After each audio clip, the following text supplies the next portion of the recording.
a written production of the Recreation Centers of Sun City Incorporated and is intended for the sole purpose of informing our Recreation Center members.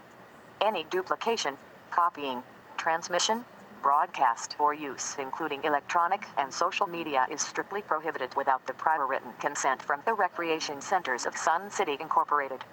Thank you for watching.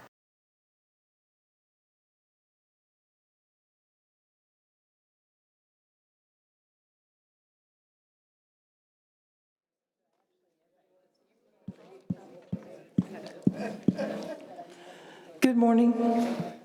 Wow. I call this exchange meeting to order and ask that you rise and join in the Pledge of Allegiance. I to the flag of the United States of America and to the republic for which it stands, one nation under God, indivisible, with liberty and justice for all.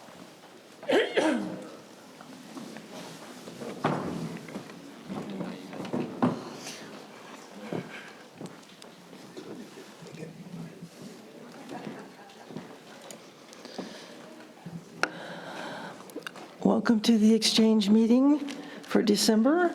I'm Kat Fimmel and President of the 2023 Board of Directors. This meeting is audio and video recorded by the RCSC management and staff. Please be advised there is no individual recording of this meeting. Please turn off your electronic devices or turn them to the silent mode. I will try to remember at the end of the meeting to remind you to turn them back on. Now I'd like to introduce the directors. Vice President McAdam. Good morning, everyone. Secretary Taunton. Howdy. Director Collins. Hello, everyone. Director Nowakowski. Good morning. Director Fast. Good morning. Director Nichols. Director Ruff. Good morning. Thank you. Introducing management staff, we have Matthew D. Luzansky, the General Manager. Good morning. Kevin McCurdy, Chief Financial Officer. Ooh, promotion. Chief. What did I just say? Chief Financial Officer. Finance Director. Chief of Finance Director, excuse me. Merry Christmas. Have I been doing that all year long? Okay. Glad we finally got that. Mike Whitbrew, Director of Buildings and Infrastructure. Brian Duthu, Director of Golf and Grounds. Morning. Mike Dearmeyer, Director of Bowling. Morning. Jolynn Higgins, Communications Coordinator. Beth Lucas, Communications Manager. Marcia Johnson, Corporate Executive Coordinator. Good morning.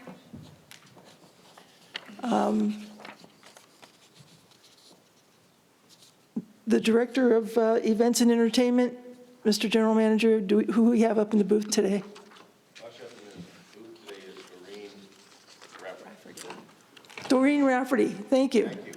And Alan over here on the board. And Alan's over here, our AV engineer. Thank you very much. I also want to recognize the staff here that prepares the room for us. They've done a superb job all year long. Madam President, board candidates. Can I do this, sir? Thank you. All right, we don't have a timekeeper today, so I'll ask you to self-time yourself with your comments. Try to keep them to 3 minutes. Thank you. Now I would like to introduce the board candidates. When I call your name, please stand and remain standing. Ron Kopinski, Connie Jo Dearmeyer, Connie Jo Richtmeyer. Been a tough morning. Okay, James McCarty, Anita Borski, James Ruff, Preston Keiss. Thank you, and please be seated. You can vote electronically, by mail, or in person on December 12th between 8 and 4 p.m., correct? Thank you. Okay. All right, we do have some updates from the last meeting. There are people who are seeking to have a racket sports committee. The decision was made back in September not to institute that committee, but we can move that item down on our sheet and keep it in the back of our minds for 2024. There was a request for an ethics committee. There's no, we're not having an ethics committee, although it has been suggested that we have a legal committee, and that matter is under consideration. Including a Google Calendar app. That's also under consideration. Building additional pickleball courts is a matter for the Strategic Alternatives Committee, and will be taken under advisement later this month by the board, the efforts that were made by the SAC committee. The directors will be discussing those recommendations. Okay. And one more, yeah, I'm getting there. Oh, okay. Gosh, I need a lot of help today, don't I? Okay, looking at monthly payments for the assessment fee, that is available as needed, and you need to discuss that with the business office. Okay. And with that, I will open the floor to your comments today. Don't all rush up at once. John Pearson, 131078. At the last golf advisory meeting, they talked about doing away with the 5 carts on the golf courses. The reasoning was damage to the golf course. I played North Golf Course this last Saturday, and the excess water and the vehicle traffic seems to create a lot of damage.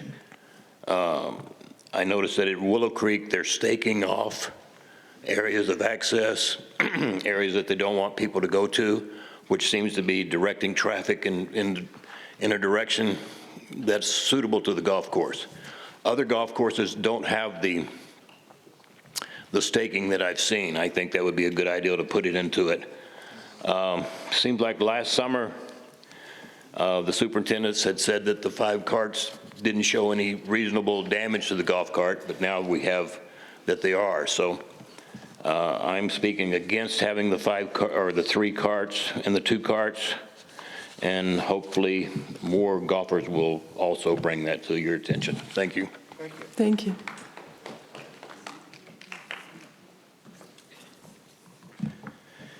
Good morning, board members and management. Jeff Ormond, 122887. I have a couple questions for Brian to start, if it's okay. Brian, what's the 3-cart rule you're proposing?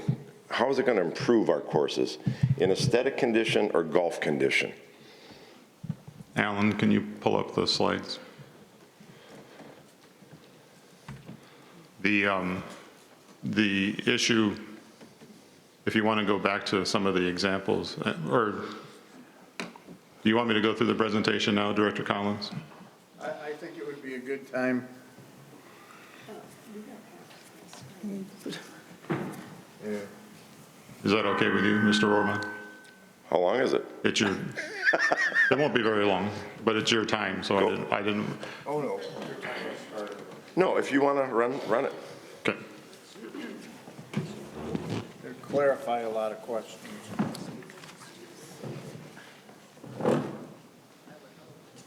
Sorry, I'm not turning back on the members. Thank you. It's only because it's easier to show you in pictures than it is to describe it. The first few slides, and I'll go through them quickly, are just takeaways from USGA studies on this very topic. The first one's from the Dave Otis. He's the regional director for the Northeast region of the USGA, reminding people to keep all 4 wheels on the cart path. There's a tendency to pull off the cart path. We see that here quite often, and when it's done repeatedly, it just wears the turf down to nothing. Courses, and all these reports are done with courses that generally only allow 2 carts per group, where we do up to 5. The next one is an excerpt from 5 Things Every Golfer Should Know by James Waters of Liberty Corner, New Jersey, also with the USGA. To Mr. Pearson's point, a single golf cart driving down the fairway has little to no impact on the turf or playing condition. It's the cumulative effect of all those golf carts. That's why the damage is most obvious and where the traffic's concentrated around greens and tees. And when we do 5 versus 3, we're allowing 40% more carts. And the next one is more rounds, more carts, more damage, from Steve Kammerer. He's a PhD consulting agronomist with the Southeast region, basically describing the weights of the golf carts and the cumulative effect of all that weight on the turf grass over a day. His example comes to 29 tons of golf cart traffic a day, which is the equivalent of 4 Statues of Liberties. And when we have 5 golf carts, we'd obviously have more. The next few slides are actual pictures. First one is Willow Creek.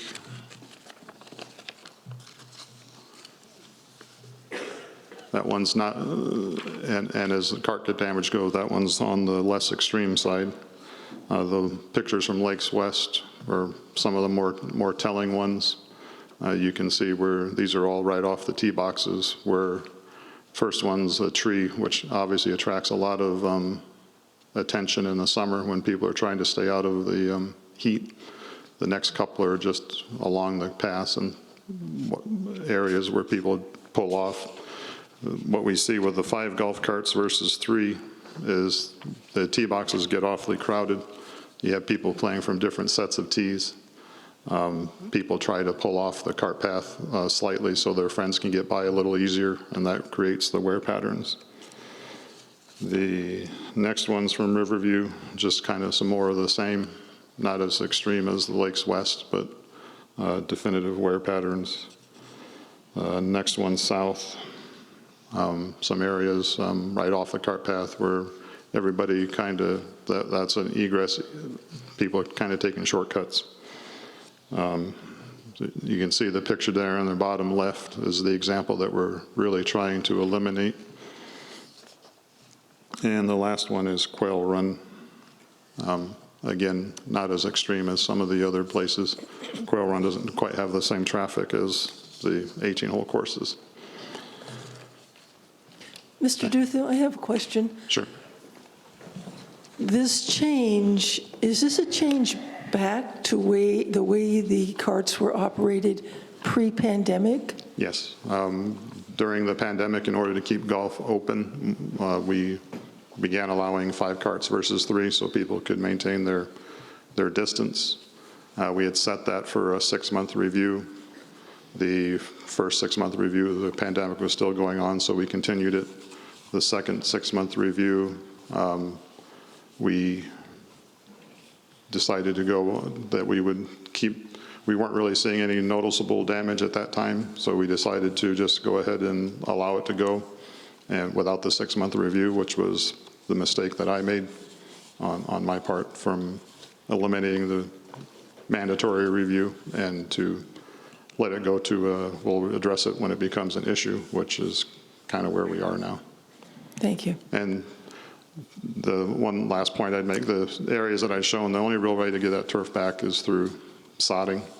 And if we're going to go through that process of sodding, it would be good to know that we have less likelihood of it recurring. And if, I also have a couple of our superintendents here, if anybody has any specific agronomic questions for them.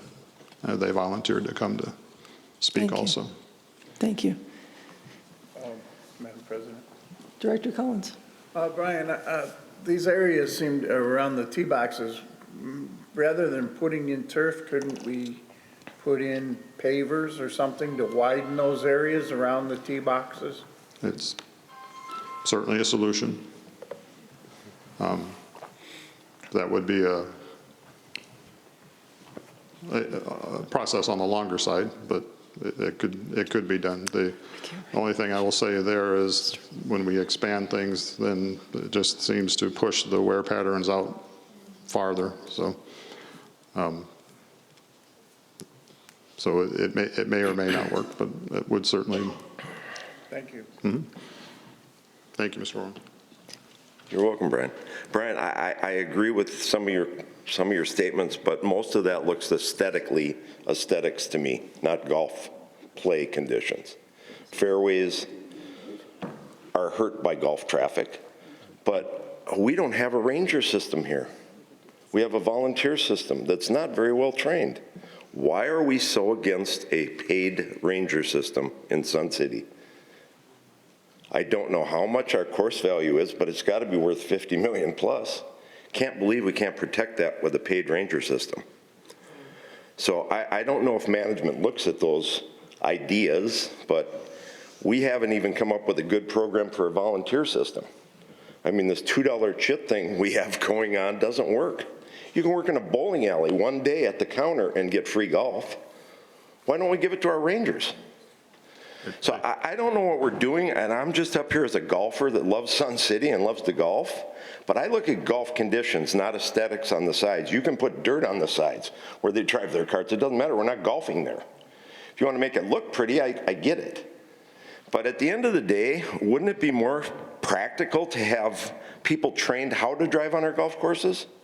We have a 90-degree rule that nobody follows here. Absolutely nobody. I mean, I have trail cams on 16 at Willow Creek. They come right out of the chute like a race, right up the middle of the fairway, every day. You don't need to do that to a golf course. If you have a ranger system, it will train people how to drive, where to drive, get our signage under control, make signs and stakes that gentlemen were talking about before me, teach people where to drive, and it'll keep them off your sides. Nobody's going to be able to keep a cart on the path perfectly. I mean, come on, let's get real. First off, the cart paths are narrow, but there's times we have cart path only. You have to get around the other cart, you're going to go off a few times. So maybe those areas where we are going off by the tee boxes and that, redo them with some other type of system, and maybe not sod, maybe it is pavers, maybe it's just dirt. Maybe it's gravel like we have around our beautification areas. I don't know the solution. I'm not a golf course superintendent, but I golf. And I do play the courses. And I'm sorry, Brian, but management seems to make bad decisions on our courses lately. North was such a pristine course for over the years. I've been here over 40 years visiting and living. It's the worst dirt track right now that I've ever seen. The condition's terrible. Lakes West isn't far behind. It seems we have one or two courses we concentrate on, and then we lose track of all the other ones. I don't know why. Don't know if maybe your platter's too full. I don't know if you don't have enough help.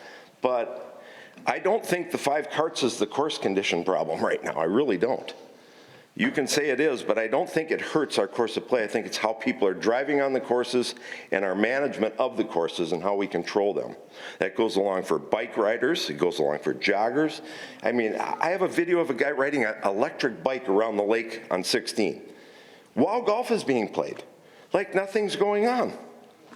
It's crazy. So I see it. I don't know if you don't golf here, but I golf here and I see it on other courses, and I have a lot of golfers that see the same conditions and the same things. So I don't want to jump on you, Brian, but we have to improve it, and I don't think the 5 cart is going to improve it. So if it does, great, but I don't think it's going to get to that point. Members and board members, I have a petition signed by over 300 residents. Names and addresses, didn't put rec cards on them. I'd like to submit to the board. They're just saying that they think there's another way you can do this to achieve the goals that Brian and the board and the management wants to achieve as far as course conditions. And I think a lot of it is in driving and teaching our people how to drive on a course. Thank you very much. Madam President? Yes. Director Collins. Just one thing. This wasn't This was not a management proposal, just to let you know. This was a proposal from the Golf Advisory. Management is doing what they were asked to do. Just to let you know, it wasn't their proposal. Because the golfers themselves said that we need to take care of this and we need to cut back on the golf cart traffic. Okay, but again, is it a USGA rule that... Sir, please. Again, is it a USGA rule that follows we have to have 3 carts to achieve this? No, your own Golf Advisory Committee requested this change. Okay. So it's the golfers and of the Greens committees. It's not the board, it's not management. Okay. Thank you. So Director Collins, are you saying that you will bring this before, these 300 signatures before the Golf Advisory Committee at its next meeting? Well, this is going to come up for vote before I can do that. And I can't change anything. It's going to be too late. The motion is already in as a committee recommendation. Okay, thank you. Madam President? If they really want to do something, they need to come to the next board meeting.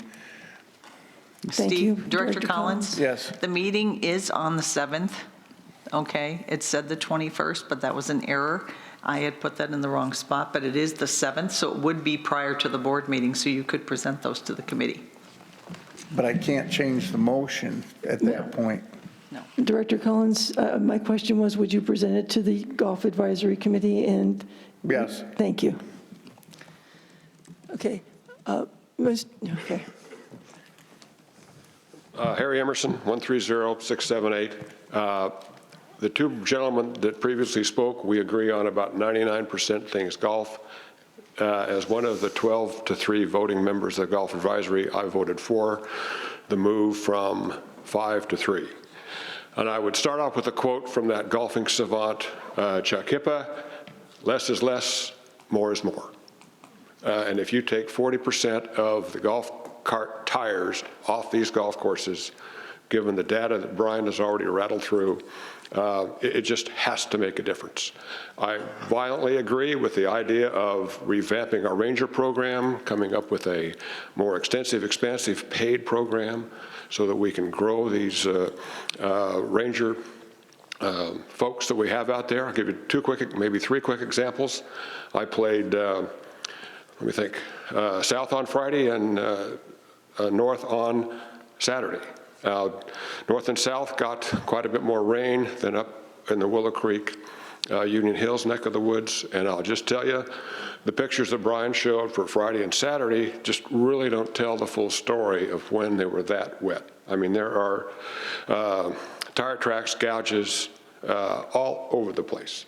When we played on Friday at South to Jeff's 90-degree rule, I played with one of my Saturday Bandit buddies, the president of SCMGA, and a member of the South Greens Committee, and I guarantee you there wasn't a tire off of that golf cart path, and everybody went 90 degrees. You break that up by an hour and a half, there's carts everywhere. They're driving down the middle of the fairway, they're passing each other on both sides of the cart path, and it produces the pictures that Brian talked about.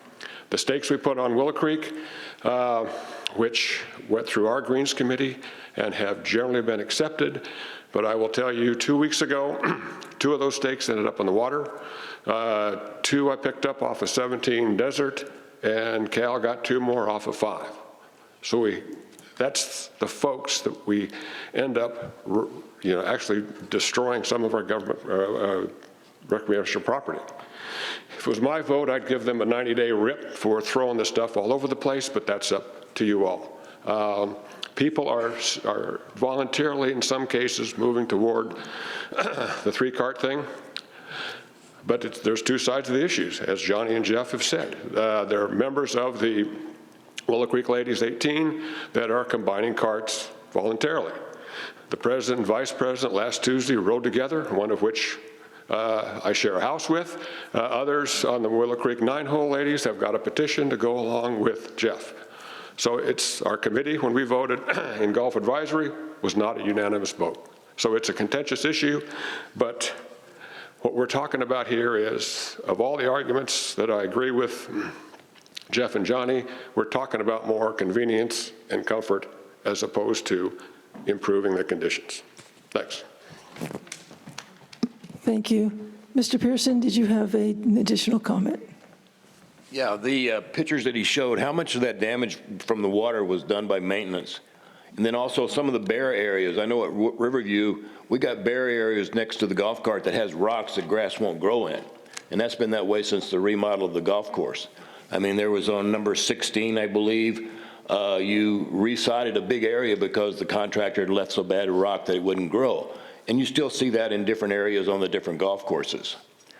So I think the suggestion of putting pavers and or some type of granite in these overused areas where around greens and tee boxes is another option. Thank you. Are there any other comments? My name is Jody Alt, and I have been in Sun City for about eight years, 148913, I guess. I would just like to say I'm president of the North Golf League, and I'm on the golf advisory. I voted for 3 carts, not 5. I've seen all kinds going on the golf course. People don't know how to drive in Sun City. My problem with Sun City is the fact that we hire people that are professionals. And I worked on a golf course in the Midwest, so I know golf courses. And I look at this, and we hire the people that know what is best for our golf courses, and I would like to see them good for the next 100 years. And if we continue to have opinions about this, and you take in consideration the people that have never worked on a golf course, and they only play golf, then we have a problem as far as I can see, because everybody has an opinion. And I would love to just use my own golf cart, but I know what it's doing to the golf courses because I've seen it. I live on East, and I'm appalled at the people that drive their carts up around the greens and on the tees, and they don't have a blue flag. So it happens everywhere. And if we don't get a good ranger program, it's going to continue no matter whether we go to 3 carts or 5 carts. But I really think that we need to put our faith in the people that we hire here. And I can't tell you, if I'm from North, and Chuck and Michael do a tremendous job on that golf course, and it was beautiful when they opened it up. And now with the golf carts, 5 golf carts going and opening it up completely the first day, no cart path only, it's trampled the grass. And that's the problem. So that's all I have to say. Thank you. Thank you. Madam President, may I make a Director observation? Fast. It sounds like all of you have the same interest at heart as far as wanting the best golf courses that we can have. And it sounds like you've engaged in discussions that will lead to that. And I encourage you to keep those discussions going. Madam Chair. Director Nowakowski. One of the interesting statements is we have a few people here who obviously have an opinion. But my question would be, how many of you guys have talked to the guys that are not following the rules and say, would you please stop doing that? We don't import golfers. The rounds of play that are done are mainly by our residents. So, you know, it's like, yeah, and so, you know, a great ranger program is great. Brian, how many tickets have we handed out in the last 5 years? Not more than 3 or 4. Okay.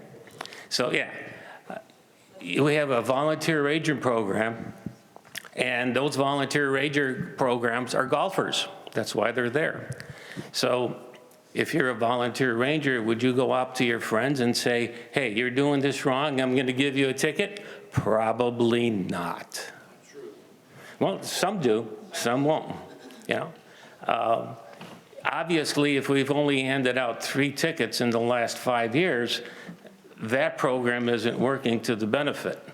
Director Nowakowski. Yes. If I may, the rangers are encouraged to correct the behavior first before they go to the ticketing system. So if they see improvement in behavior, there wouldn't be any reason to give a ticket.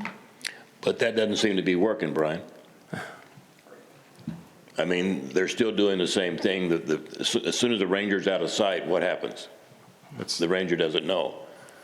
But most of the rangers are riding around the fringes of the golf courses, have very little interaction with the players. A number of times I've had to, pull them over for, hey, talk to this guy about this or talk to this guy about that. I don't know that they have any teeth as far as, they have the ability to write the tickets, but I don't know if they're encouraged to write the tickets. Secretary Totten. Are there any rangers in the audience? Yeah. How many tickets have you written? Can I ask why none of the interested golfers here haven't become a ranger? Is it a volunteer position? Yes. It's a volunteer position. Some personalities don't meet the requirement of being a ranger.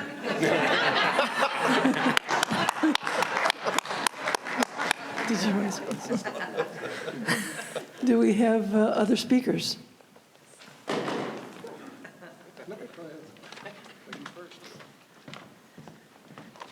You may be relieved, this has nothing to do with golf.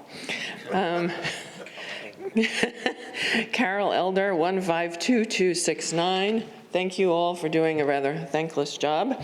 However, in my opinion, the board has passed some very expensive motions at a time when the price of everything has skyrocketed. Most of us residents live on fixed incomes and cannot afford the annual HOA rate increases. When I first moved in 4 years ago, I believe it was $4.95. Now it's gone up to $5.25, and we're being told that we're going to have to cough up $5.75 per year. Our Social Security, pensions, 401ks, et cetera, don't allow us to pay for increases in food and medicines and other necessities, let alone increased HOA fees. And the increase of $5,000 to transfer a house title in Sun City, that's like crazy. I think you're acting like the government, spending our money as though it was yours, and we don't have it. You may find that residents start not complying with these rate increases simply because we can't afford to. And I could have stayed in New York or Scottsdale if I wanted to not retire and have to get another job just to satisfy what seems to me to be irresponsibility. Please redo the budget, cut excess spending, and boy, there's a lot of that, and return our fees to affordability. Thank you. Thank you. Madam President. Thank you, Director Collins, yes. Yes, I'm also on the foundation, and please, if anyone you know is low poverty level, and have them please come down to the corporate office and fill out a request for assistance from the foundation. If they qualify, we will help them with their assessments. But we currently don't have a lot of people coming down to even apply. There are ways to help our low-income people if they come forward. So please come down. If you fill out the papers, you may qualify. I don't think a lot of people even know that such a thing exists, but why are these rates going up so much? I mean... Well, for one thing, we had to give all our employees raises. Look at what's happened in the world. It's just turned upside down in the last 2 years. Well, exactly. So how do you expect us to pay for it? Well, like I said, if you come down and fill out the request, you may qualify, and then we will help you. That's really not an answer. That's just irresponsible. I mean, you've got crazy spending that we heard about, like at Mountain View, hundreds of thousands of dollars. I mean, I realize these are different budget items, but come on. Thank you. Vice President McAdam. So I realize this is quite a sensitive issue, and I think one of the things that's helpful to us in looking at this is actually a slide that our Director of Finance produced for a Gulf Advisory Committee earlier in October, and that is that you can look at the cumulative increase in inflation since 2009 amounts to, I think, Kevin, it was 43%. And during that time, we have raised our members' fees by 25%. And I ask myself, how have we possibly managed to get along by undercutting the amount of money that's available to us that's adjusted for price increases? So not only do we as members all face price increases, but the same is true for running this corporation. We have things that we own. The reason that we exist is to create an active community where people, if you look at our mission, vision, and value statements, the things that we do cost money to do, and the fees for all those things are increasing as well. And when you budget for a corporation like this, Sun City has always been very conservative. That's the only way that we've managed to get along without even matching what inflation is. But we have run into a situation where we have a $20 million deficit in deferred maintenance because we haven't been spending the money taking care of the things that we actually own.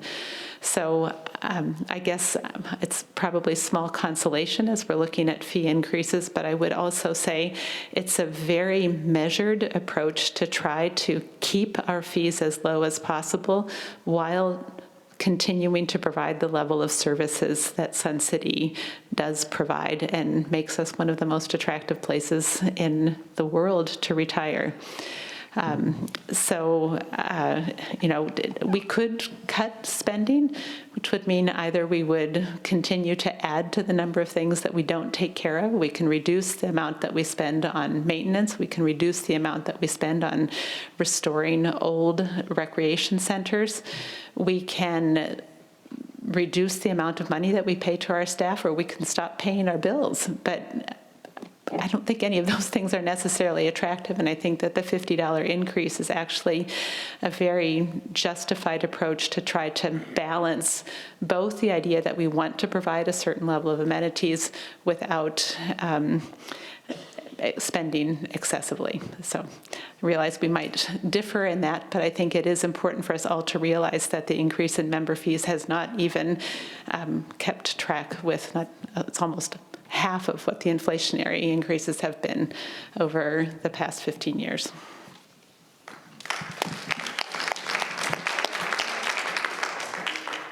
Go ahead. Okay. Dave Whelan, 17077. First off, I'm on the Budget and Finance Committee, and the current budget year, just to keep the lights on, as I like to call it, the minimum amount monthly is a little over $1.6 million. My projection for next year, just to keep the lights on, is a little over $1.8 million. And that's just the bare minimum. We're still dealing with deferred maintenance, maintenance beyond deferred maintenance.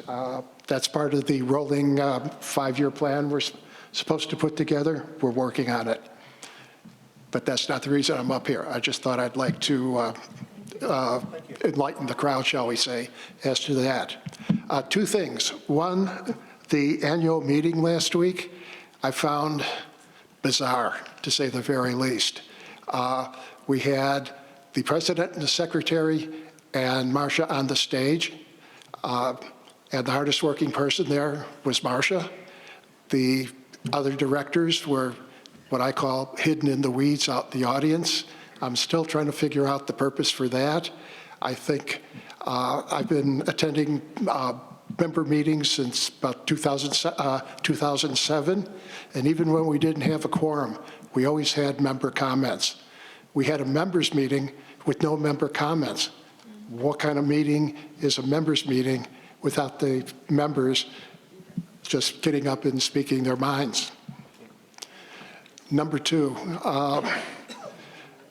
Norm Dixon is no longer on SAC or the Budget and Finance Committee, and I've known Norm a very long time. We may not agree on everything, but he's always been very committed, and to all of a sudden no longer be on the committee for some mysterious reason, I can't figure out. I don't think he left to spend more time with his family. The word around the campfire is that a board officer had something to do with that, removing him. And as far as I know, I read the bylaws last year. I read the bylaws till hell for it. I couldn't stand it anymore. And the corporate documents, and I don't see where a board member has the authority to arbitrarily and capriciously remove a board member, or strike that, a member from a committee or a position of authority. And that's it. Thank you. Thank you. Let me address one of your comments was that there were no member comments. There was, in fact, a call for member comments, and members did come up and comment at the end of the meeting. It was a little strange at that point because as members were coming down to make comments, the bulk of the room was leaving. So if you check the, Yeah, what you say is true, President Fimmel, but the meeting had been adjourned. That's correct. Why not have it during the meeting? We had an opening, motions, adjournment, and then we say, okay, now you can comment. No, it should be part of it. There should be, Marcia was under no obligation under Robert's Rules of Order, and I'll defer to Mr. Marone on this point, to take any notes after an adjournment of the meeting. Not to split legal hairs, which I do a lot. Well, we certainly can. It wasn't done during the meeting because the members were here to have a meeting about the members' business. So the comments weren't about the business of the members, which is why it was done after the meeting. I'm not saying that I'm hearing you, and what I'm hearing is we need to think about it between now and the next meeting. I hope the members' meeting in March refers to the old format, because this was, in my mind, Looney Tunes. Well, with regard to format, it's a members' meeting. It's not a board meeting. That's why all the board members weren't sitting there. It wasn't a board meeting. It was a members' meeting. It was the members' meeting. But shouldn't the entire board sit up there and listen to the concerns of the members? Well, they weren't. It wasn't a meeting to listen to the concerns of the members. It was a meeting for the members to do their business. Okay. No, I'm sorry, your argument doesn't hold water. Yes, John. I think, Dave, you've pointed out an improvement opportunity. Yeah. And I think it will be taken into account. Okay, take it under advisement. Thank you. Thank you. Thank you. Bill Pearson, 133438. First off, I want to dispel the malicious rumor that Johnny Pearson is my father. At least one person isn't looking up at me. Honestly, I've been coming to these back since the day I first moved here in 2003. And as I watched the board, and especially the management team, I saw people actually smiling and enjoying the fact that they were in the room. And the board, in spite of the inner turmoil you've had, and there's been some, it's been refreshing to see the progress made. And I say progress made, not perfection, Dave, progress made. You know, you referenced 2007, interesting. That means you saw 3 meetings 3 membership meetings, and then they went away. Yeah, but we had a meeting where you could get up and talk, okay, but it wasn't a real membership meeting because we called for a quorum and it never met the quorum, and so we canceled the meeting. So thank you, Jim, for proposing 500 members. It worked wonderfully. Thank you to the 600 people that showed up, to the people who went out and got proxies. That's how Sun City was built. That's how Sun City works. You listen to the input, and then you make decisions. That's how Sun City was built and works. So kudos to all of you. This past year has been spectacular from a movement standpoint.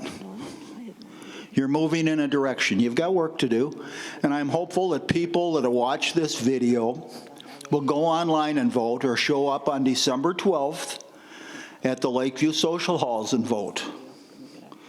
I have people on social media saying to me, it doesn't matter. It does matter. When you have 6 candidates and 2 of them are single issue, and the other 4 are actually committed to the betterment of Sun City, it shouldn't be a hard choice who to decide to vote for. Because you can't vote for somebody that just wants something this big. Sun City is this big. A sum total of our parts is what I've written 1,000 times, a sum total of our parts. Everything works in concert with one another, and hopefully our new 9-member board will work better in concert with one another.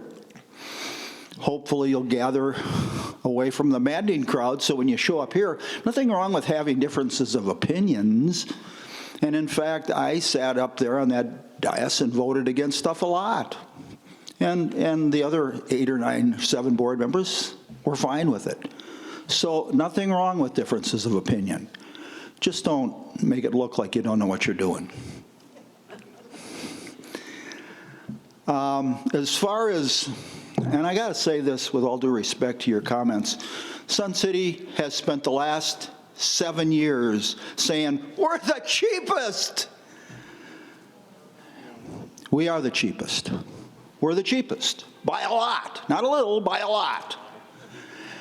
And that's nothing to brag about, because the cost of being the cheapest was we let $20 million worth of deferred maintenance go down the toilet. We let our technology become 15 years behind the time, and now you're racing to catch up. It all costs money. And if we don't take it, I sat in the Budget and Finance Committee meetings for the first time in 20 years, because I don't like numbers, but I sat there and went, holy crap, look at this. It was startling to see what we had allowed to happen. And so we got to play catch up. I don't know what it'll be the next year, or the year after that. It's really going to be on Matthew and Kevin when they say they're going to spend $7 million next year and catching up. If they spend it, cool. If you spend 4, somebody will be looking for you. I'm going to have to come out of retirement. But realistically, the numbers that we're talking about, they're not taking it because it's being ill-spent. We're taking it because we need it. Sun City was built as the first, and has always been the model that everybody has looked to. Nobody has ever been able to replicate us, and nobody ever will. That doesn't mean we can allow to live on our laurels. We have to stay current. We have to keep fixing stuff. We have to keep improving stuff. And so, ma'am, the foundation is there. I was the president of it for 3 years. If you can't afford that full increase or even the increase, go apply. Steve Collins is right.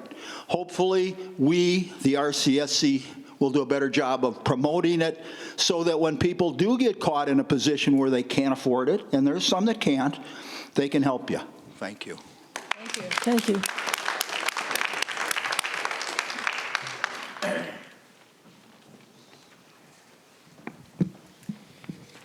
Good morning. Good morning. I'm Bethany Epley. My number is 120849. This is my first time to, excuse me, to ever come before you and share my concerns. And I'm hearing the comments about the increase in fees.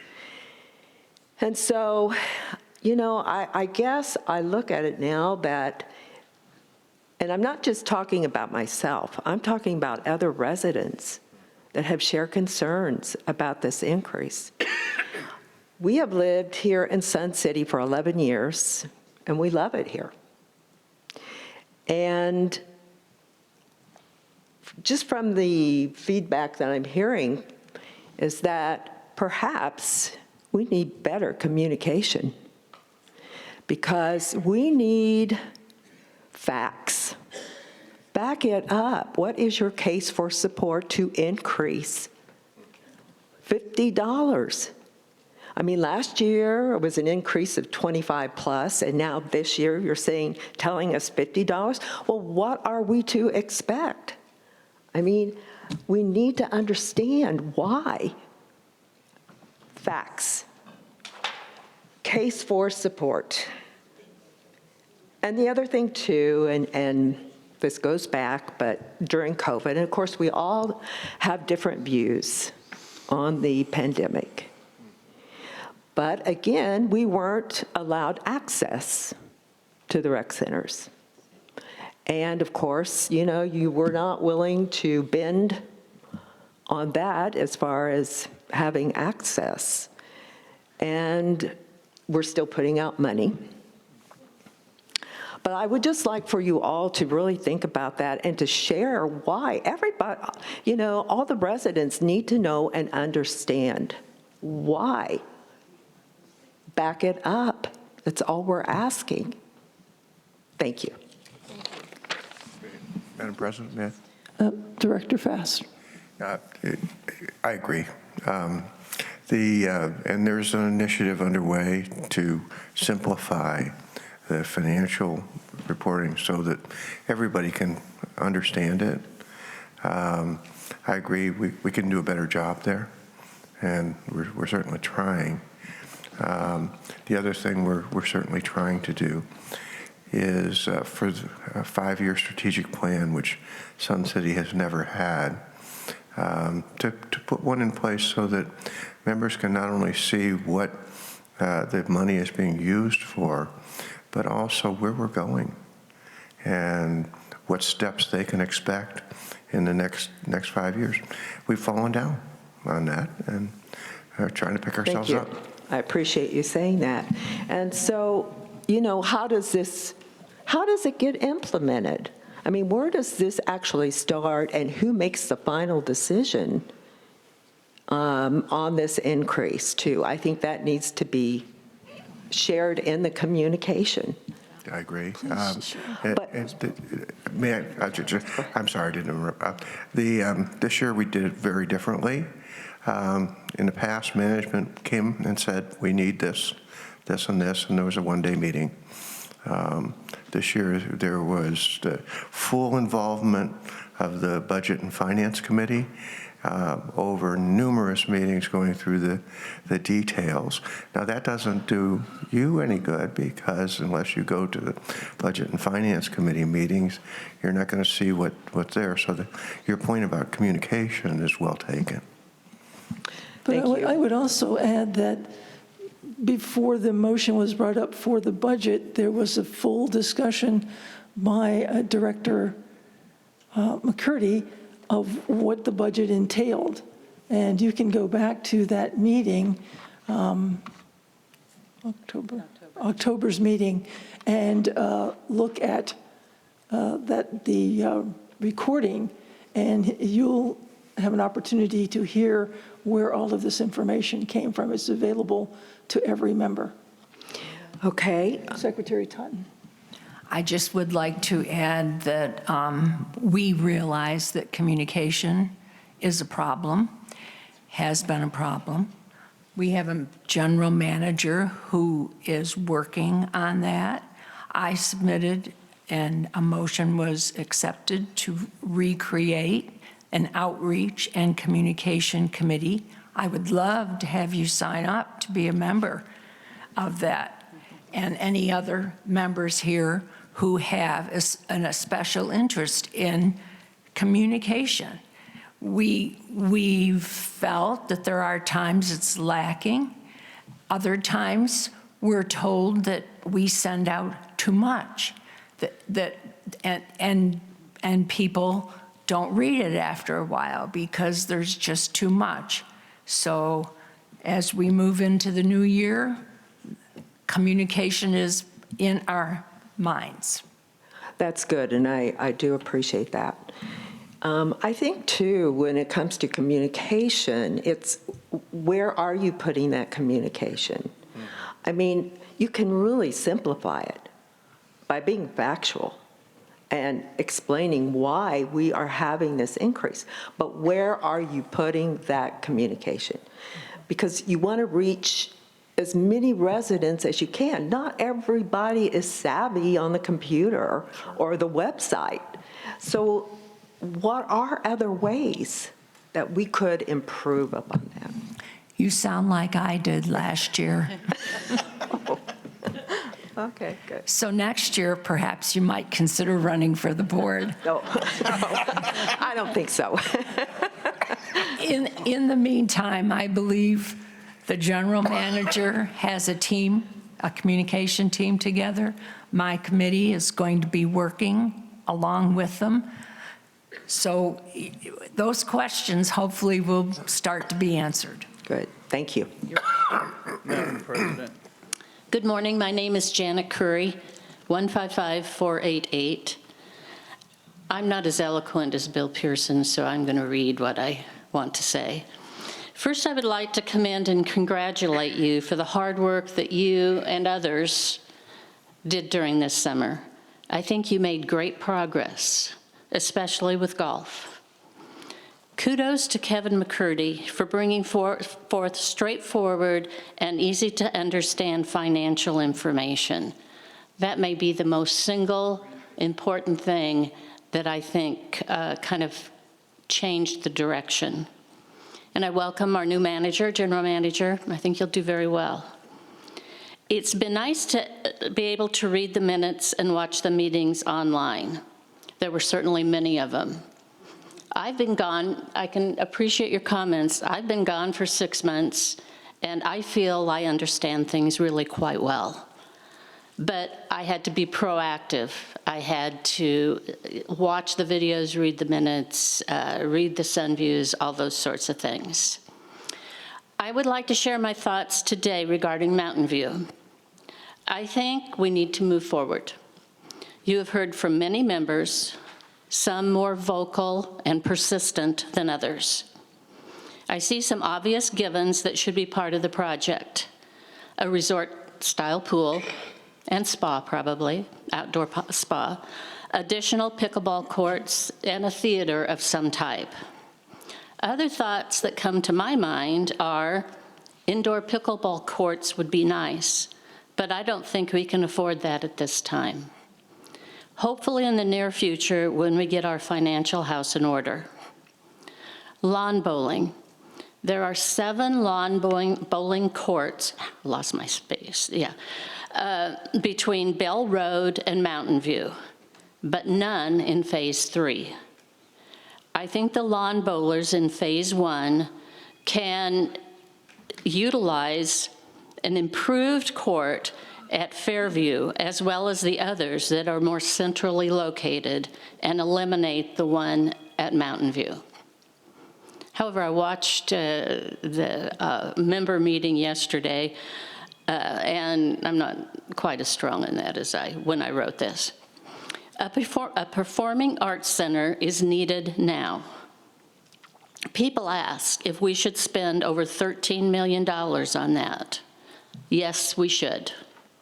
Keep in mind, we just spent $4 million on a golf maintenance building. Also, when Del Webb designed Sun City, he didn't call it a 55-plus sports community. Instead, he called it a 55-plus active community, which included music groups, card clubs, painting classes, dance groups, potluck suppers, dinners, as well as golf, tennis, swimming, and other outdoor activities.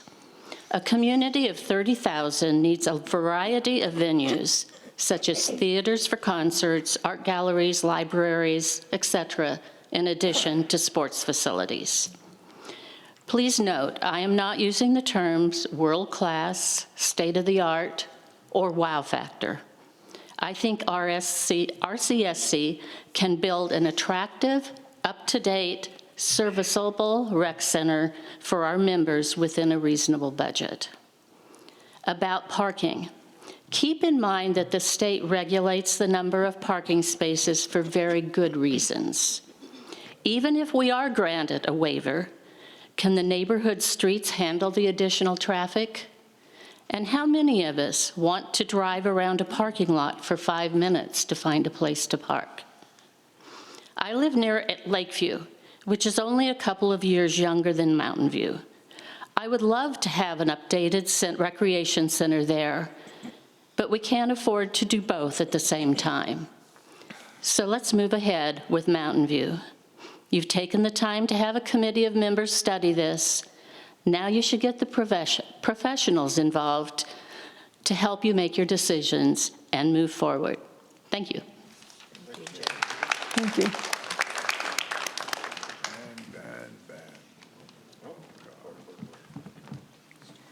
Good morning. Lori Ellingson, number 13335. Again, I want to thank all of you on the board and the new members of the management team for everything that you have accomplished this past year. I know there's been many issues that you have had to deal with, and I think you're doing an excellent job. So thank you so much for your time, your energy, your dedication, but most importantly, thank you for your common sense in the decisions that you are making. My main concern, well, there's several. The member meeting, I was very happy that we did have a quorum. A couple of suggestions for the next one in March would be, instead of having the members come up facing the stage with 2 people, it would be ideal if the podium was turned around and the members were actually addressing the other members. So that would be wonderful. One other suggestion would be, if the members did come forward with a motion and the board found that that motion was not appropriate, if they would tell that person ahead of time. Bill Pearson went up and spoke against the motion that I brought forward and said, it's a board policy, and the members are not supposed to make amendments on board policies. The board should be doing that. So my request is the amendment that I brought forward, would one of you on the board be willing to bring that forward for our upcoming board meeting? And you may revise it and reword it any way that you see fit so that it is simple and easy for everyone to understand.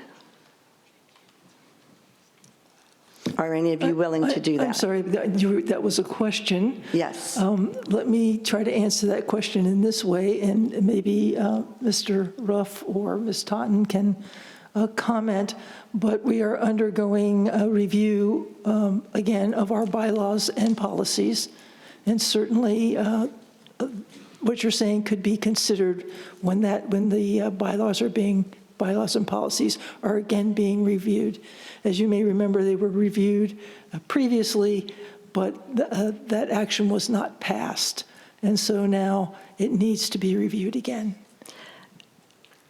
Mr. Madam Ruff? Chair, we are looking at those things, and even if we made the motion this month, it wouldn't be appropriate because we don't have a second month. All motions put forward have to be completed by into December. We just have one meeting coming up, but that's something that we can consider in the new year. And I know there have been other motions where they have said we don't need a second reading. Yes, but this one doesn't fall in that category of being Okay. essential to business. Like the last time we did it, we needed it so we didn't have to do the voting by ballot for every motion at the membership meeting. But the membership meeting was coming up, so we did waived the second reading. So it's only in issues like that where we should be waiving the second reading. Okay, thank you for that. And the other thing, I just want to also confirm the point about communication. I do know that Director Totten is starting a communication committee, and that is great progress. And I can see in the future very, very necessary, and I'm very happy that that is happening. So if anyone else has suggestions on how to get that information out, is very, very important. I found a greeting card once. It was a husband and wife. It was an anniversary card. And the wife turns to the husband and says, "Does this dress make my butt look big?" The husband replied, "Do I look stupid?" You opened up the card and it said, "Honesty and communication is the key to any good relationship."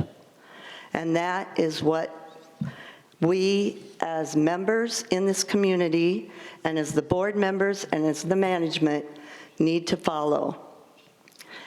Honesty and communication, and you will find the board meetings will be a lot shorter because everyone will understand and there won't be as much contention as there has been in the past. So thank you, and again, happy holidays. Thank you. Thank you.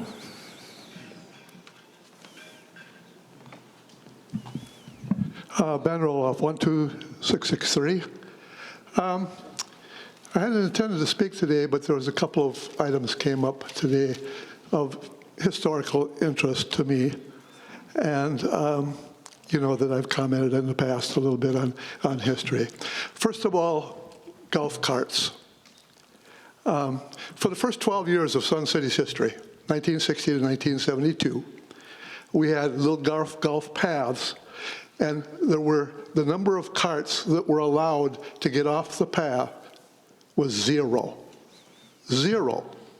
Now, that was not absolute, because if you went to your doctor and got a doctor's written excuse as to why you should be allowed to leave the path, you were then given an exemption for 1 year, and it had to be renewed every single year. And it was a hard, fast rule, and for 3 reasons: compaction, compaction, compaction. Now, I don't know if anything has changed in terms of compaction. It doesn't sound like it has. And all of our golf courses were built, prior to 72, except for Quail Run. So they were built at the compaction. We haven't changed that. We haven't changed the substrata and subsoils. So we went from 0 to 5. And I don't know what the right answer is, and I understand why we went to 5 in COVID, but I don't know even what you do with that information other than just for some general type of things. Second item, I think, was the annual members meeting. David, I've been here since 1997. I attended 10 of them when the quorum was 100, and we had them. And I didn't get in on any of the exciting ones, but I got to tell you about the comments about leaving room for members instead of an all-business meeting for motions that were, pre-headed in. There have been some rather cataclysmic ideas have come out of member meetings that really led to some pretty interesting decisions made by boards, like the whole idea about are we going to smoke or not smoke on recreation policy, requiring 2 complete member votes with all 30,000 people voting by paper ballot, twice. We couldn't figure out, we had come up with the idea about, we don't like what the president of the board is doing, and found out like there was no language in the documents that allowed for recalling of a board member. Now, fortunately, we've only done that once in our history over a very interesting issue we won't discuss today. But it was brought up in a member. It actually ended up with, again, an entire community vote.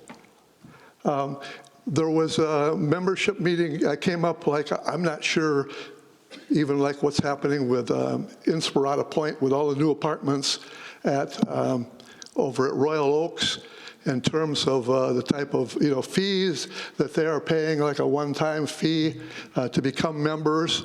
Over here have the opportunity to be continuing members, but that was a huge issue, resulting in actually forming of a political party called Stop the Giveaway of Sun City, because the board was determined that El Dorado and the original Royal Oaks, that they were going to pay $200 per apartment or unit, and the membership was saying, that's not right. We've costed it out. It's $1,500 would give some equity to what we paid for our homes on lot fees when we bought our homes here in Sun City. And guess what happened?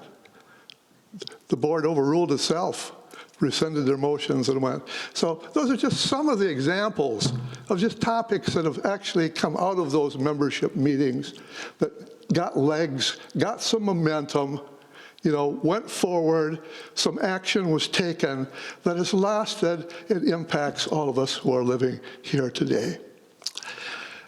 I think the third thing that came up with was from a kind of a historical basis is Bill talking about kudos to the board.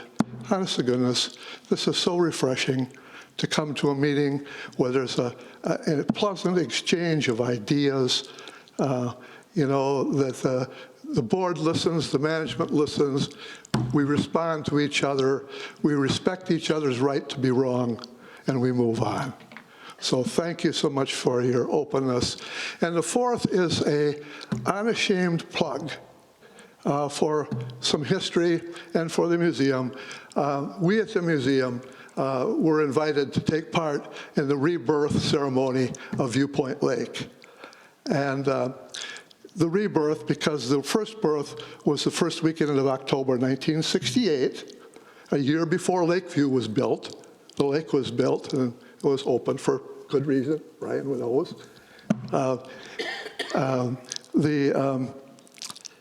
Anyway, on December 15th, starting I think at 3:30 and going until the boat parade is the last item, there's all kinds of fun things happening.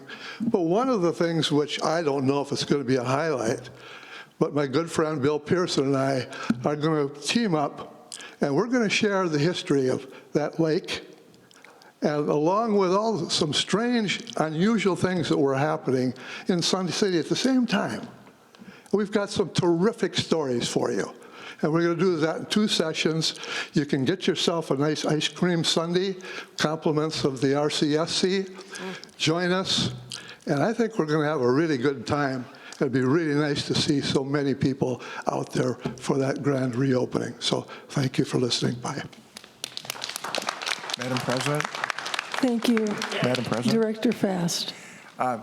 Ben, with respect to your comments on the lake, there is an individual who lives on the lake who took it upon themselves to film every element of the draining, the dredging, the lining, and so on and so forth. And if he has asked me to put out the call, if there's anyone that would like to help him put that together for a documentary for the museum, he'd appreciate the help. Thank you. So if someone wants to do that, they should talk to you about it. Please talk to me. Okay, thank you. Yes, ma'am. Good morning, Cheryl McLean, 100212. Thank you for, and I'm sorry, I can't remember his name. Mr. Roloff? Huh? The gentleman who just spoke? Yes. Mr. Roloff. Mr. Roloff, thank you for giving us history on that. I really appreciated that.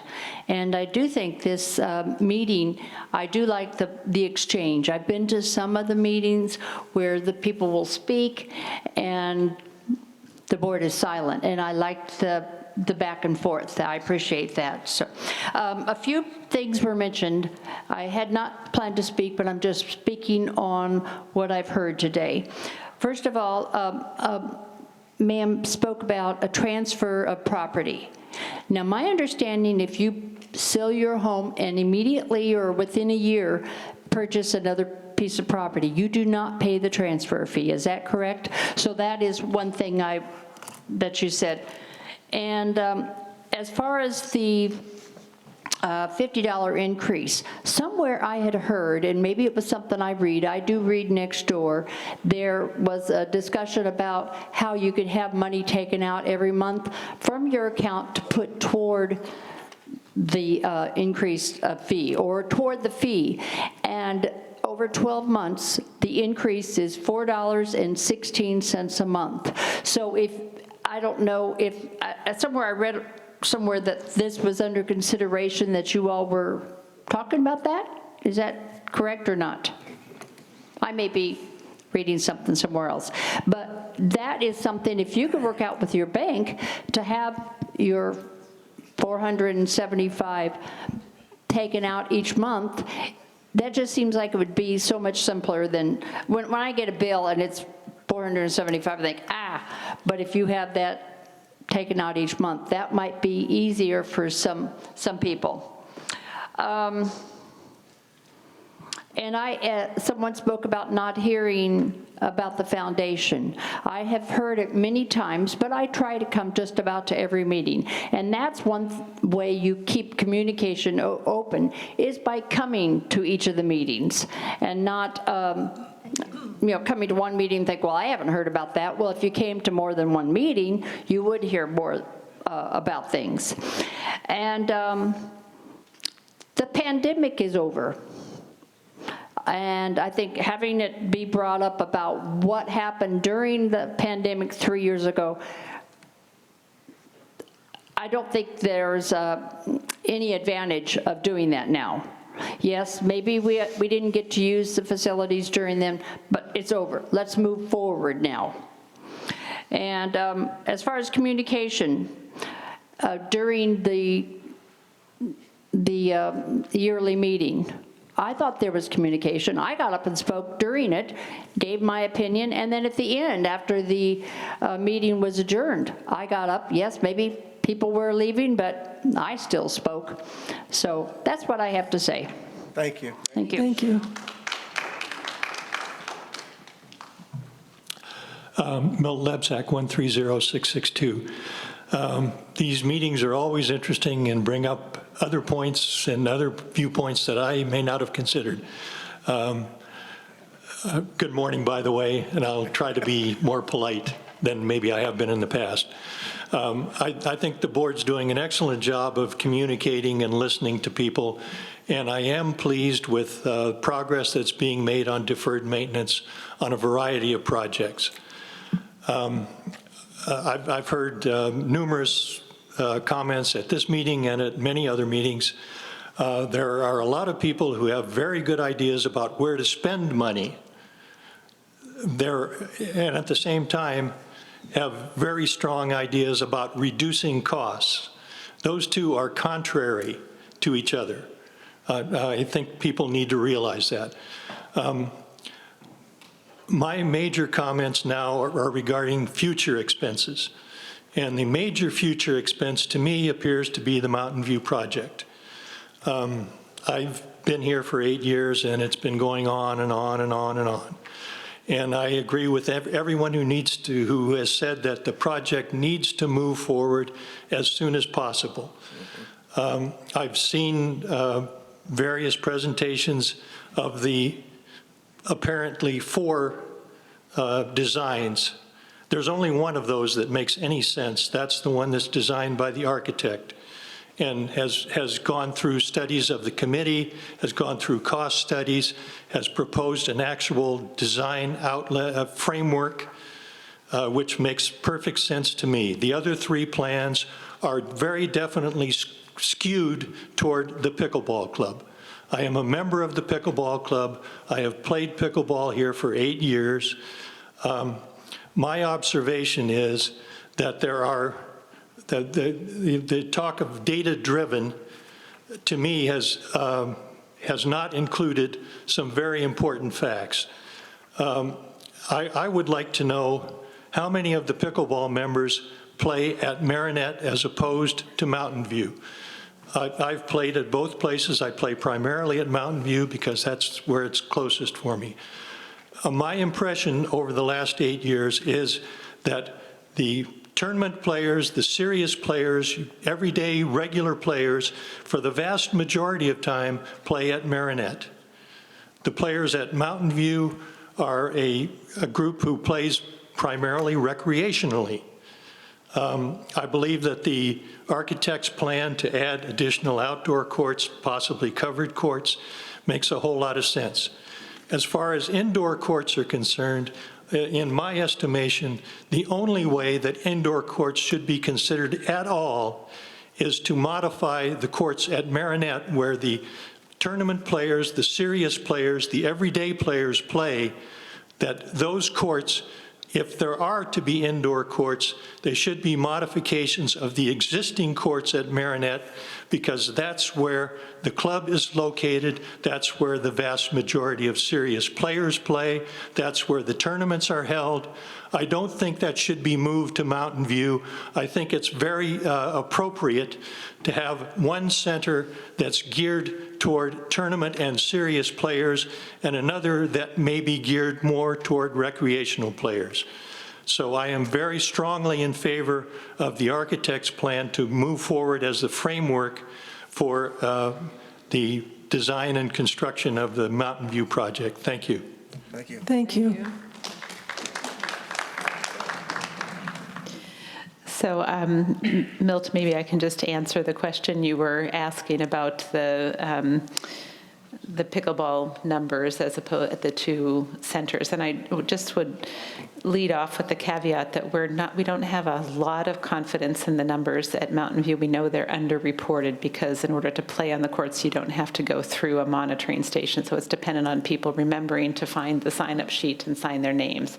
But apart from that, we had in last year, 2022, about 70,000 different registered uses for pickleball, and that was divided about 58,000 at Marinette and 12,000 at Mountain View in rough numbers. So that would answer one question that you asked. And just in terms of play, I think I could just add that what you say about it being, sort of the different levels of play is not really entirely accurate. We have at Marinette, there's a modified pickleball. This is for people that come in walkers. We even have a gal who's wheelchair bound who can play there. We have social events there. So there is the full breadth of play. We don't have the modified pickleball at Mountain View. That's something that's held at Marinette, and it does take place inside the pavilion. So just thought it might be worth mentioning that. I have a very quick rebuttal to that, and you're actually supporting my point of view, I believe. As far as all of the scheduled activities, the vast majority are held at Marinette. Tournaments are held at Marinette, leagues are held at Marinette, ladders are held at Marinette, lessons are held at Marinette, rating sessions are held at Marinette, modified pickleball is held at Marinette.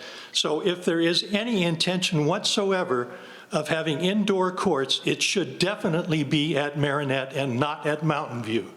And the other comment that I did not make, as far as data-driven is concerned, is there any data that indicates how many of the pickleball members are snowbirds as opposed to year-round residents?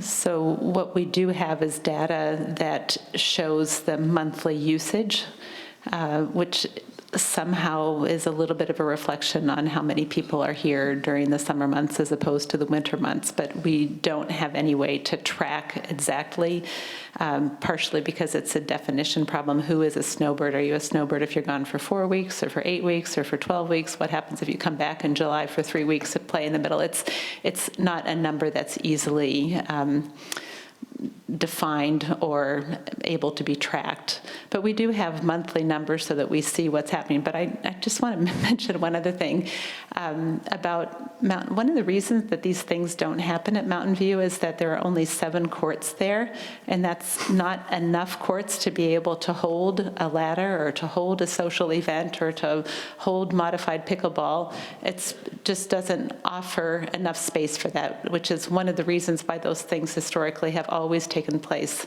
at Marinette, something that we would like to see changed so that it's possible to have enough courts to be able to actually offer club events at Mountain View, similar to the way they're offered at Marinette. My only comment in regards to that would be that that sounds like a Field of Dreams philosophy. Build it and they will come. I don't subscribe to that. But at any rate, as far as determining the number of snowbirds as opposed to permanent residents, the easiest way to track that would be to see what the usage is during the summer months as opposed to the winter months.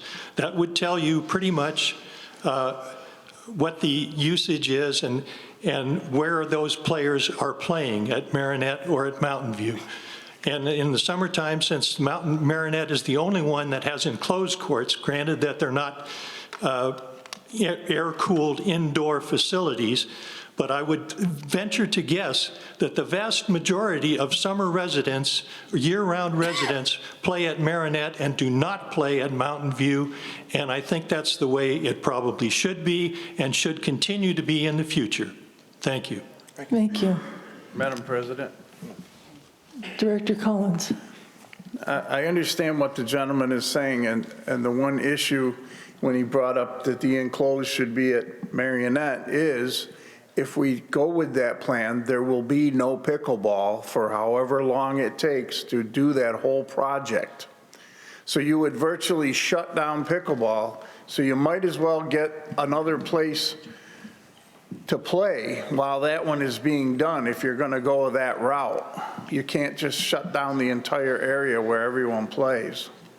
Thank you, Mr. Collins. I don't think that Mr. Lepsek was suggesting... I do not agree with that either. Yeah, I don't think he was... Because the counter argument, obviously, is if you build more courts at Mountain View and the project is going on, you're going to be shutting down Mountain View for a period of time. So it's just a question of which ones do you inconvenience, the Marinette people or the Mountain View people? Thank you. Thank you.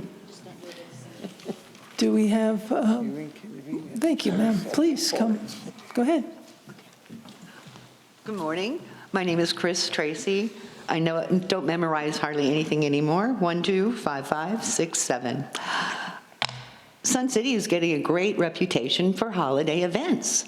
In fact, I've had some neighboring communities ask if they can attend, like the holiday celebration, the golf carts. I'm assuming once we get the route, they can, on a public street, they can go ahead and observe that. But none of the communications other than the concert have stated must show your ID to come to the grand reopening. In fact, the holiday celebration says everyone's welcome. So I think it's great that people are identifying us as a destination, and it's also kind of a recruitment of new residents eventually. Some of them are actually families in Youngtown. They want to bring their kids. Well, anybody be able to tell me, is it open to the public? The holiday celebration, the grand reopening, the boat parade? How do people access that? Sure. Mr. General Manager? Well, thanks. That's a great question. You know, most of our things here that are out in the public are open to the public. We do ask, though, that if you're going to want to be in the decorated golf cart tour, I'm calling it, that you come in and you sign up ahead of time. No, this is to view it. They just want to come and watch it. Well, these are public streets. Yeah. So let me just say that we have been working on the route, and it was one of the things I wanted to conclude with here today, or this morning, was that we will have a decorated golf cart tour. And right now, I drove it on Friday night. It took me about 35 minutes. It is very cold. Make sure you bring your coats and hats and gloves and long pants, which is a rarity for me to wear. But I bundled up, and it was fun. And the difference probably this year is that we're going to do about half of it on the streets, and we're going to do half of it on a golf course. Oh. So I have to say that we're concerned about our golf courses. Of course, we talked about that a lot at the beginning of this meeting, but it should be a lot of fun. I drove it again last night around dusk. Just the golf course portion took about 15, 16 minutes. Well, how fun, but we need to communicate that to everybody. I'm starting right now in this meeting, communicating, because this will be seen on air, and you're right, we've only put out a couple of blasts about we are going to have it. We've had some personnel changes recently, and we're working through that. The idea is that we will have, everything is planned, and we will take whoever wants to come and watch it. We're looking forward to it. Well, can they take their golf cart onto the golf course to watch it? Or no. Where can they stand? Or the route will be published. Who can go on the golf course? As we talked about, there's a lot of communication that comes out from RCSC. Now, we can only really handle what goes out. The ability of people to understand it or to find it is something we can work on. But people have to actually go and find the information and look at it. And there's nothing that says anything about the route's going to be on the golf course. That's because I haven't put it out yet. Okay. It's right here. Okay. I've discussed it with people this morning. I just drove it this weekend, so we're getting there. It'll be there. It'll be out both on our web, and it'll probably be out in an email blast. Okay, because it's coming up. I apologize for the lack of prior notification. I guarantee you it won't be that way next year. So let's see, today is my, I think I'm almost at 2 months now in this job. So we're making improvements. Communications is a big deal. We understand that. And just let me say a little further on communications. You may have noticed that the publication formerly known as SunViews has changed a lot. If you haven't seen that, take a look at it. You should be able to find some out here. I couldn't read it, a good deal of it. So now it's called the Sun City Update. It's going to be monthly. I intend to distribute it in January, or actually the end of December, to everybody. Take a look at the one you see. I've asked all of our departments, as well as some of the coalition, to put some things in there in the new block format that's in those pages, so that you have a better understanding of what we're doing, what the community's doing, and you can actually read it. So give me another month. Give me the rest of this week, and I'll make sure you know about the holiday presentation, the boat presentation, or the lake opening and the boat parade. Yeah, people can watch it. Just abide by the rules. And that's great. Your staff has done an exceptional job promoting these things for many, many weeks. It's coming, it's coming, it's coming, and it's been effective, even out to the neighbors. And now it's time for them to make their little plans, so look forward to it. And my question, you say you're improving the sun views? Is that It's no longer called the Sun Views. It's the Sun City Update. Take a look at it, it's obvious. I've been looking at the update in the hub, No, I'm talking about the paper version. a paper version. And is that going to be digitally available now? It will be connected to our it is. So it is now at the hub, or where would I find that? In the press and publications? The hub is just a directory to get to where things are. You can Okay, go to well, the you know, website, you can click on the links. We're trying to give you as many options as possible, but not overwhelm you. And it's all great, I just need to know, the best destination to have access. Come up and talk to Beth. I talked to Beth. Okay. Thank you. Okay, thank you, and look forward to seeing the route especially. Thank you. Thank you. Madam President? Director Fast. One observation from last year, the cart parade, is to have the front cart be a pace cart. We had some hot rodders and we had some old junkies that couldn't keep up. So just a thought. That's why I drove it. I drove it at a reasonable pace until I got really cold, and then I just went home. So I think that's what happened last year. Good morning. Tom Trepanier, 146-995. Lest I forget, happy holidays to everybody. Might even say happiest of holidays. Director Fimmel, now you mentioned that the SAC recommendations, you guys will be discussing that at the next meeting. My question has a little bit to do with communications. What do you know of any specific plans as far as moving forward with discussions of Mountain View with SAC, with the board, and so on? Okay, well, let me start with not at the next meeting. I said the board would be talking about it at their upcoming meeting. So the board will be meeting later this week on a number of issues, including everything that was discussed here today. It's a regular meeting that the board members hold to discuss what's discussed at this meeting today. And so included in that discussion will be the initial comments about the board, what the board wants to see out of the information that was provided to us by the SAC. And so we haven't had that conversation yet, so I can't speak to that yet. You are probably aware that Director Ruff has already made a motion with regard to the former contract, and it will have its second reading at the upcoming board meeting. Those things will all coincide in the board moving forward with a contract for a new architect engineer to design basically what the SAC has set forward. Okay, so the discussion of the second reading, that'll happen at the regular board meeting? The second reading will happen at the upcoming board meeting. And is that a public or private meeting? You're talking about two meetings. You're I'm talking about two meetings, so let me clarify. One with just the board. Let me clarify one more time. That after this meeting that we hold today, the board holds a meeting on the following Wednesday. So this coming Wednesday, the board members will meet. Is that a public or private meeting? It is a private meeting. Okay.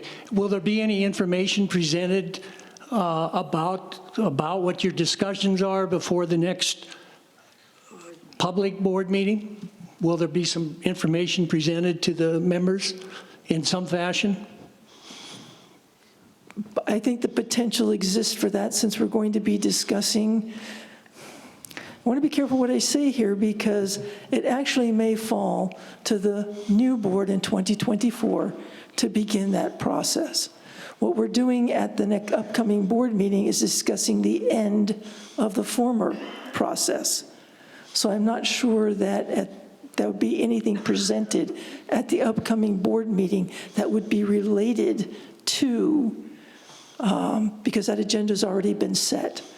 So further discussions about the recommendations of the SAC and how the board intends to address them will likely happen for the first time at the member meeting in January, I would think.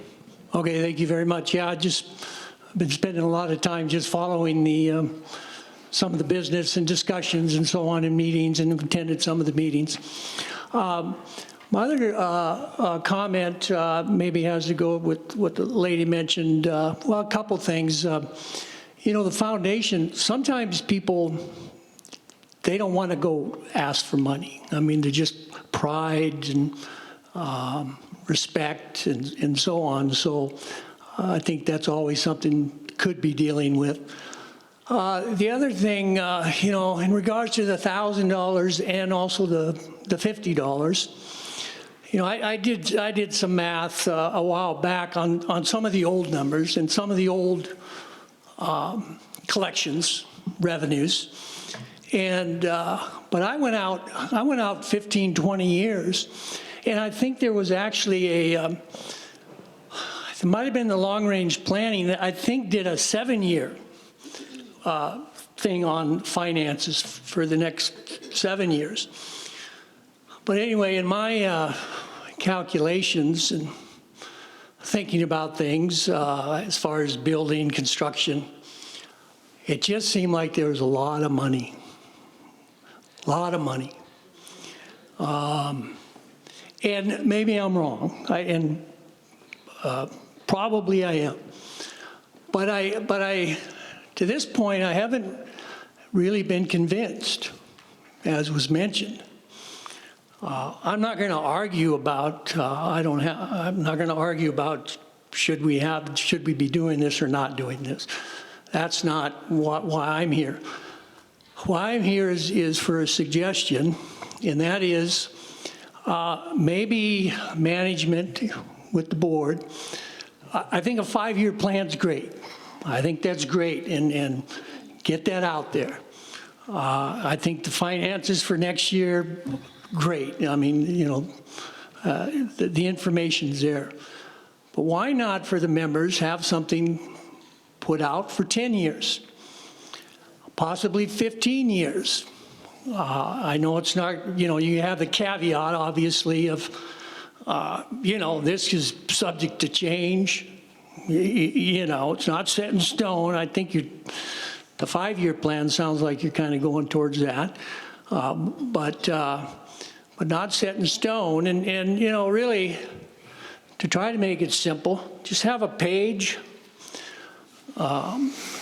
for expenses, what you want to spend the money on, and have one page for revenue for 15 years, 10, 15, whatever. You know, I think more than 5.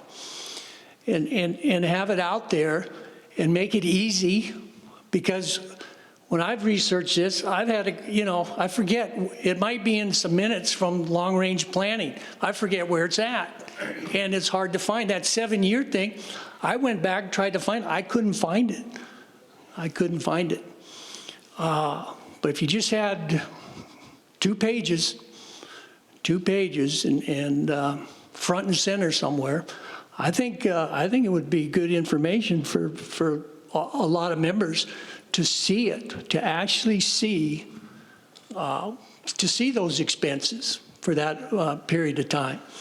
And so anyway, that's just my comment and suggestion. Thanks very much. Thank you. Thank you, Tom. Hold on. Oh, hold on. Secretary Totten. Sorry. I just wanted to say thank you. One of the thoughts I had regarding communication is several tutorials videotaped explaining the PIF, the assessment fee, the budget, drilling down, having it somewhere where a member can always find it, perhaps a YouTube library. So this is something that was on the back of my mind. This is our last exchange together, and I know some of you are leaving, and thank you for sticking it out this long. I know some of my fellow board members just cringe when I say this, but This is a new board in town. And to answer Dave, Mr. Weiland, on his remarks about the membership meeting, this was something new that we were trying. We realized, I was told, that the reason we were doing it is because it was the members' meeting. It was not a board meeting.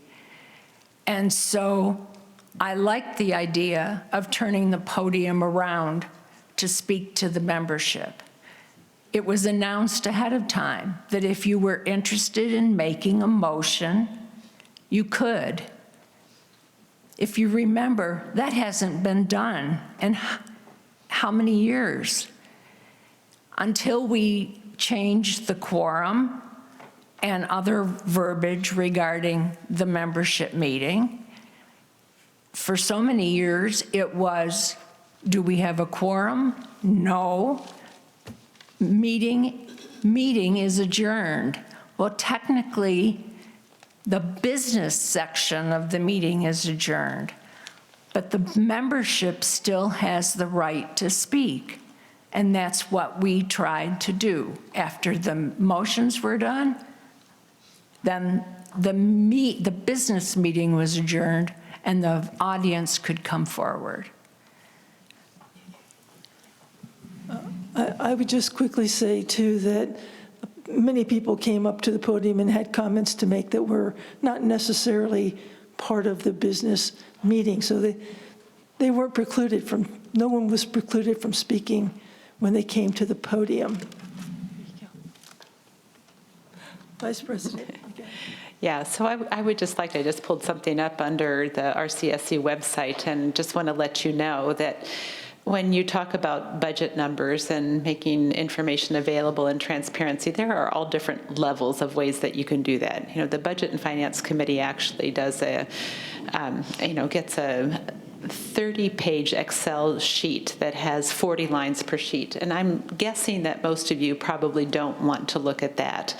But what we do have up there is the 2024 budget in I just had this here. It's slide presentations, which is in summary form and with graphs. It's 27 different slides, and it's posted publicly. So anybody that wants to look at this can, and it's divided. There's basically what your assumptions are, we have 7 cost centers, and each of those is just simply summarized for you.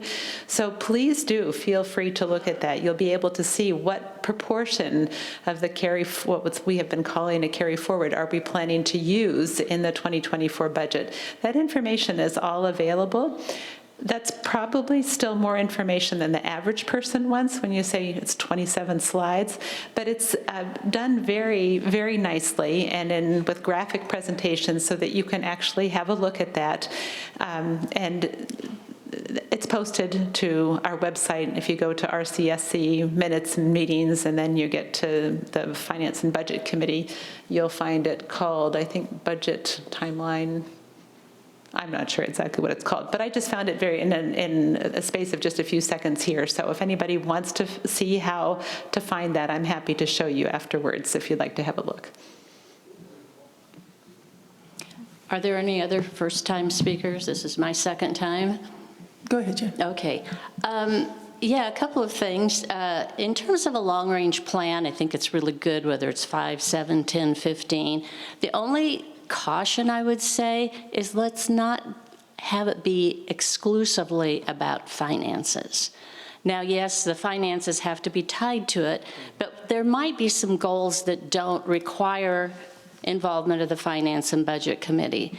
An example is maybe a goal would be to increase club participation by 5% in 2 years. That doesn't really require much. To maybe address the bike path and walking path. Now maybe we can't afford to do that, to build one, but maybe we can put together a map and put it out there of where there's some biking and walking opportunities. So I would just say, don't have it be exclusively financial. I'm a golfer. I love the executive courses, so I walk, so my compacting is not that bad, but I think it's good that you're thinking about the course damage. But the one thing I really wanted to say that's been in my mind for quite a while, and it's a dream for a performing arts center. I know I said I supported what you're doing in Mountain View, but I do think Lakeview is an appropriate place for a performing arts center. And I'm thinking, this is maybe a pipe dream, but way into the future. And maybe we could then add the term state of art, awe, perspective. But I think we have to do some long-term planning along that line. I think we would probably have to seek some outside funding. And I don't know how much RCSC has done that, but between being a nonprofit 504c4 and the foundation, there is a lot of money out there. There's a lot of opportunities either with the arts, the National Arts Foundation. There's a lot of private foundations. And I can't think of anything better than our purpose being to keep senior citizens actively engaged. And I think we have to think long-term, we have to build relationships, but I think that's possible. And so that's my pipe dream.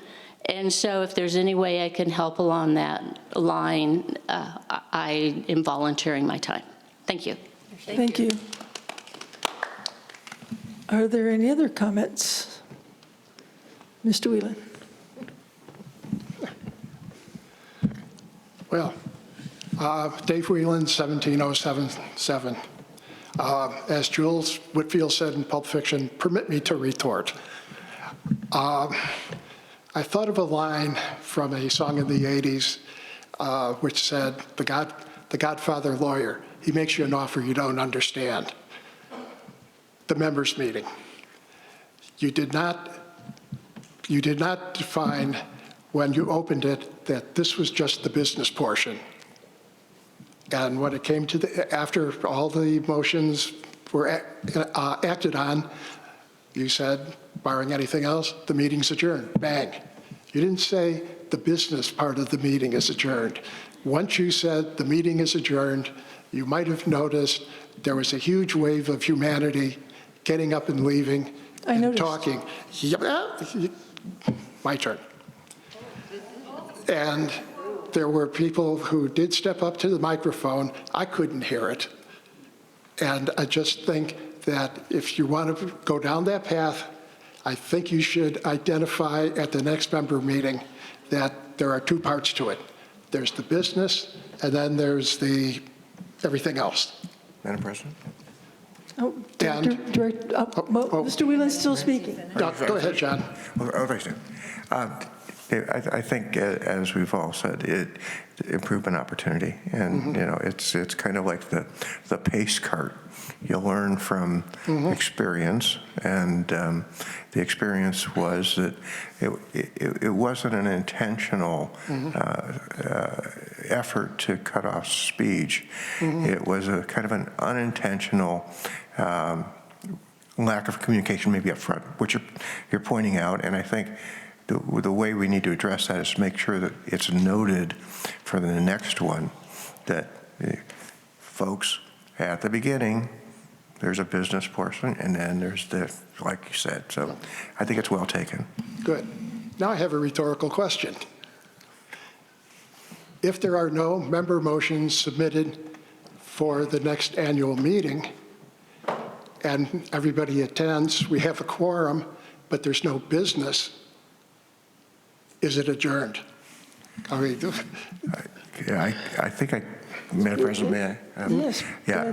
I think there is a formal adjournment required when the business section is closed, meaning there's no further business to be considered. But that doesn't mean that the meeting is closed. that means that now it's the mic is open for member comments. So I think it's more of like a procedural kind of thing where you have to formally close. We're not considering any more business. Now let's hear from the members. That's my view, at least. I know. Hey, John, I like talking to you. We joust very nicely. And I still haven't gotten my answer on Norm Dixon. So I hope I get it, because if I don't get it today, I'm persistent, if nothing else, as John well knows. Thank you. Thank you. Any other comments? Okay. Do we have any announcements from the directors? Oh. This cup was left at the annual membership meeting on the floor. I picked it up. I really don't need another one. So if you know who it might belong to, or if you're out there, here's your cup, contact me. Madam President. Director Collins. And once again, since this is videotaped, if anyone knows of a family or anyone needs help financially, that you may qualify for assistance through the foundation with your assessment. And don't think of this as a handout. This is what this foundation, the money there comes from bingo, comes from clubs. Clubs are constantly doing benefits to raise money just for the foundation.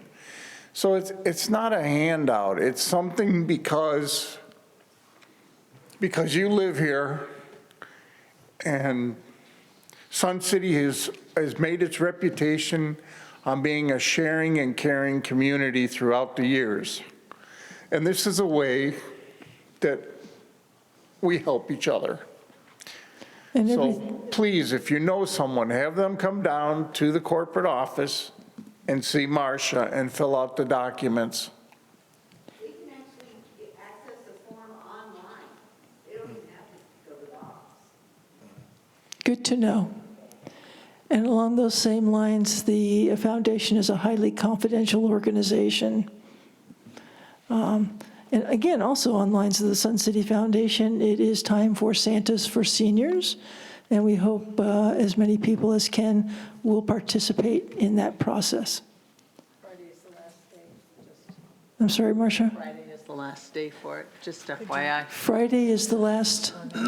The 8th. You want an explanation of what Santas for Seniors is? It's a program that's held at this time every year, where you can go to the facilities. They have Christmas trees there with tags on them, and then you go out. I think it's just 2 facilities. Bell and Fairway. Bell and Fairway. Yeah. Marcia, would you like to give a quick? It's kind of like an angel tree for any members that qualified for assistance from the foundation from November 1st of last year through October 31st of this year qualifies for the gift card program. And basically you just take a tag off the tree, and we ask that you buy a $25 gift card and turn it in. You can either turn it in at the center you picked it up from, or you can bring it to the corporate office.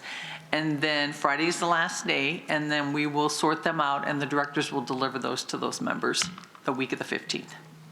And Marcia, if someone wants to donate or purchase a card larger than $25, is that possible? It is, but we divide them up. Just make sure you let us know that it's more than 25. Well, a lot of times they just, they're just like. I just thought that there might be someone who really has a touch of Christmas spirit and wants to buy 4 or 5 $50 cards. That's all. They could buy 10 $25 cards. It would go to, so. Okay. Do we have any other announcements from the directors? Okay. The next meeting of the board is scheduled for November 16th, 9 a.m. here at Sundial. The next exchange, I believe, is scheduled for January 8th at 9 a.m. here at Sundial. And the next annual members meeting is scheduled for March 12th at 6 p.m. here at Sundial. There being no further business and without objection, this meeting is... Excuse me? I'm sorry? Which, the next board meeting for the board here is on the 14th? Good for me to find that out. I would have been here on the wrong day. That's Thursday the 14th. Thursday the... In November, it was the 16th. Okay. We would have called you. Thank you. I would have appreciated it too. Okay. And I was talking about the annual meeting, which I think I said was March 12th at 6 p.m. There being no further objection, the meeting is adjourned. Thank you very much. Thank you. David? I wanted to say something.